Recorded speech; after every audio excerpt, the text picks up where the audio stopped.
Bismillahirrahmanirrahim. Assalamualaikum warahmatullahi wabarakatuh. Alhamdulillahirrabbilalamin. Kita dipertemukan kembali dalam pembelajaran fisika kali ini. Akan tetapi sebelum masuk ke dalam materinya, alangkah lebih baik kalau kita membaca doa terlebih dahulu. Sekarang Ibu minta kepada ketua kelas untuk memimpin teman-temannya membaca doa. Nah, sekarang Ibu akan mengabsen kalian terlebih dahulu. Alifah hadir. Alhamdulillahirrabbilalamin. Semuanya hadir ya. Apakah kalian sudah siap untuk memulai pembelajaran fisika hari ini? Jika sudah, Ibu minta kalian untuk mengeluarkan kertas dan juga pulpoin. Jangan lupa tulis nama dan juga nomor absen kalian masing-masing di kertas tersebut di pojok kanan atas. Berikut merupakan tujuan pembelajaran. Yang pertama, menjelaskan konsep dari gerak lurus beraturan. Yang kedua, menganalisis kecepatan dari benda yang bergerak lurus beraturan.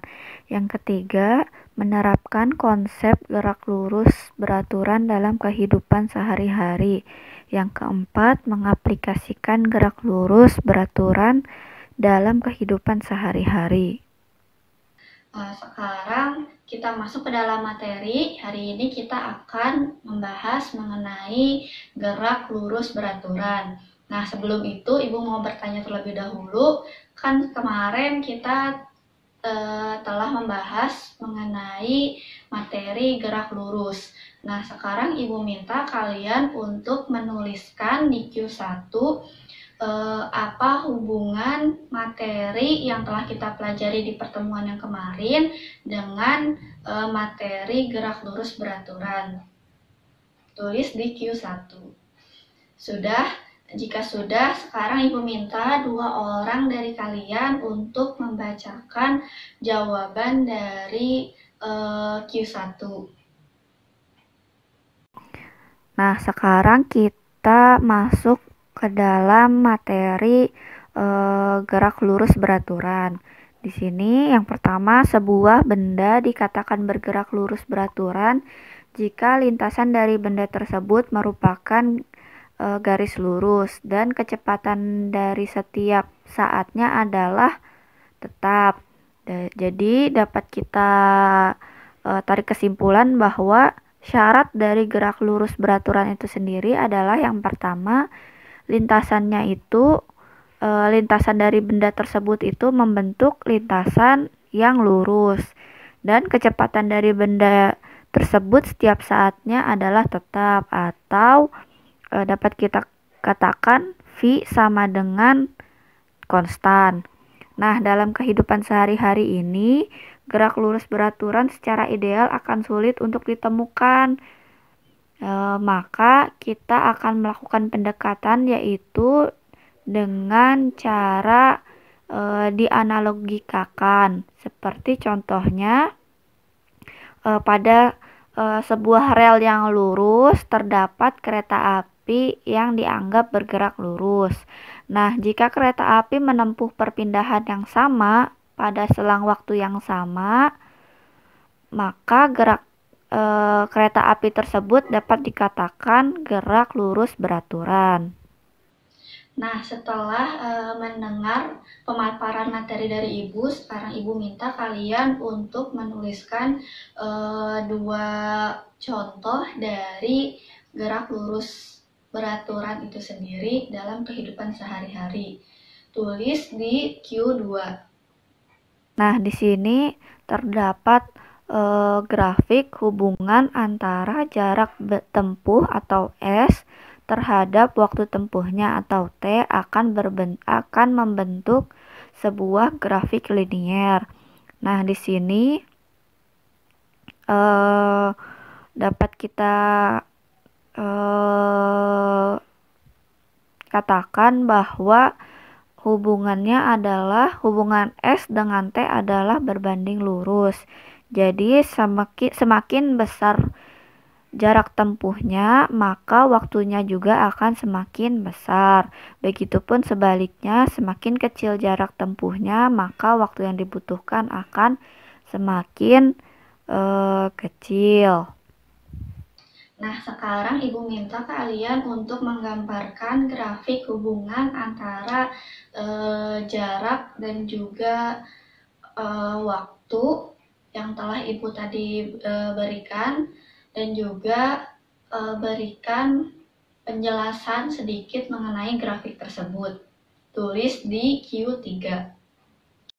Nah, di sini secara umum hubungan antara jarak tempuh atau S dan kecepatan atau V dapat dirumuskan sebagai S sama dengan V dikali dengan T, di mana S sendiri adalah jarak tempuh dengan satuan M, V adalah kecepatan dari benda tersebut bergerak dengan satuan meter per second, sedangkan T adalah waktu yang dibutuhkan untuk benda tersebut bergerak dengan satuan S atau second.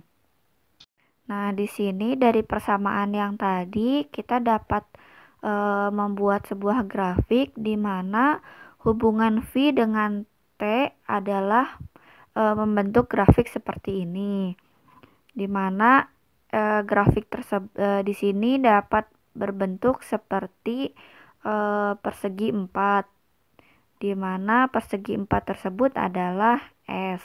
Nah, setelah mendengar pemaparan dari materi yang telah Ibu sampaikan, sekarang Ibu minta kalian untuk duduk berkelompok dengan kelompok yang lalu. Lalu Ibu akan bagikan ke masing-masing kelompok alat praktikum dan juga lembar kerja siswa. Ibu minta tolong kalian isi lembar kerja siswa ini secara berkelompok. Ibu beri waktu 30 menit. Nah, untuk praktikum sudah selesai waktunya. Untuk sisa dari lembar kerjanya, tolong kerjakan di rumah dan dikumpulkan di pertemuan selanjutnya. Sekarang kita masuk ke dalam contoh soal dari gerak lurus beraturan. Berikut adalah contoh soal. Yang pertama, Arman mengendarai sepeda menurut garis lurus dari posisi A ke posisi B yang berjarak 50 meter. Jika ternyata sepeda tersebut mempunyai kecepatan tetap, maka dalam waktu 10 menit sampailah Arman di posisi B. Tentukanlah kecepatan sepeda yang dikendarai oleh Arman. Contoh soal yang sudah dibacakan tadi, kita pertama-tama menuliskan diketahuinya terlebih dahulu. Ada yang bisa membantu Ibu untuk menuliskan, untuk menyebutkan yang diketahui dari soal. Ya, yang pertama jaraknya berapa? 50 meter. Kan karena sepeda berjalan dari titik A ke titik B sejauh 50 meter. Lalu yang kedua yang diketahuinya adalah waktunya. Benar, waktunya adalah 10 menit. Benar. Nah, dari menit ini dikonversikan menjadi detik atau second, maka sama dengan berapa? 600 second. Nah, ditanyakannya apa dari soal?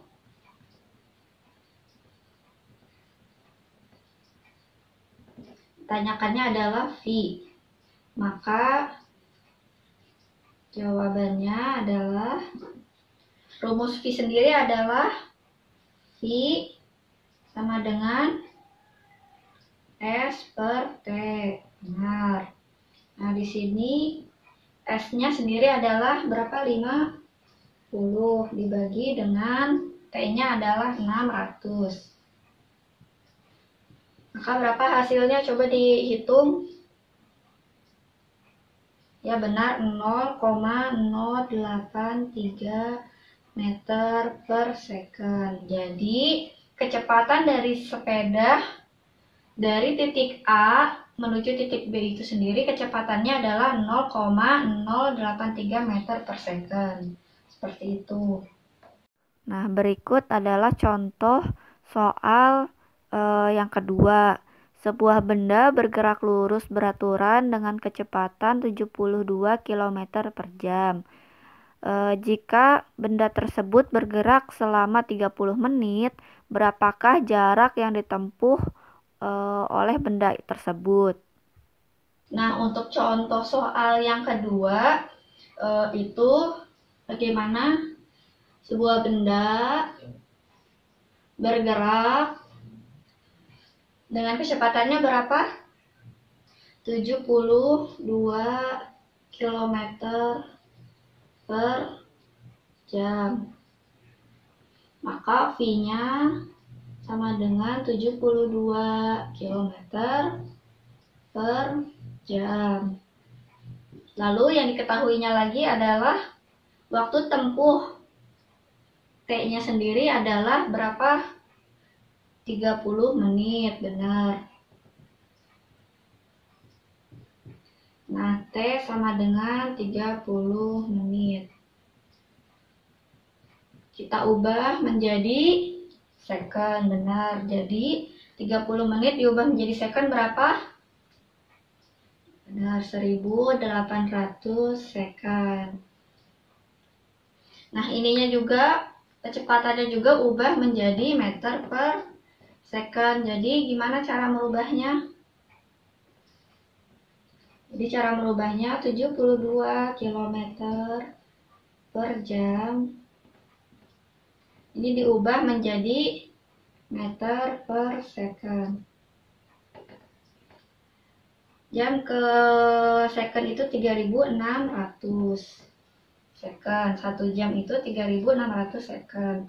72 km itu berapa? Dari 72 km ke 72 km ke meter? Ya benar, dikali dengan 1000. Nah, jadi hasilnya berapa? Tolong di kalkulator. Ya benar, 20 meter per second. Nah, terus ditanyakan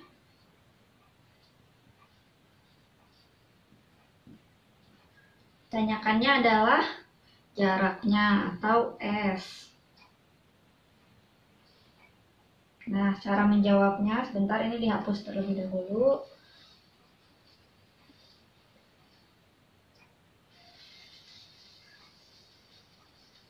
Kita pindah ke sini. Meter per second.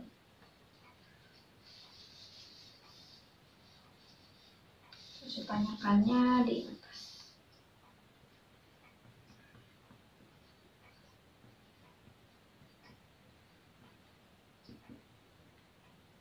Apa tadi jarak yang ditanyakannya?